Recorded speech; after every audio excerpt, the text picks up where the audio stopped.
Samsung's Tie S series designs have remained largely consistent, although each year sees subtle changes geared at improving aesthetics and user comfort. The results have varied. The Galaxy S Ultra, in particular, has adopted a rectangular shape with sharp corners that, while fashionable, can be uncomfortable in the hand. While the Galaxy S25 is still several months away, some details about this anticipated flagship have already surfaced.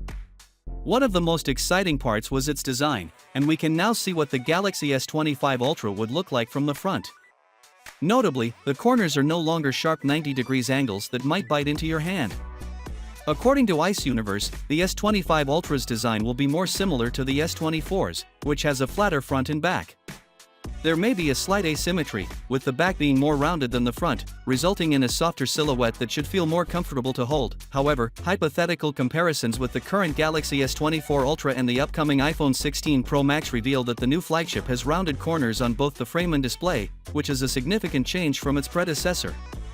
The new Ultra, however, still has a characteristic rectangular shape when compared to the iPhone.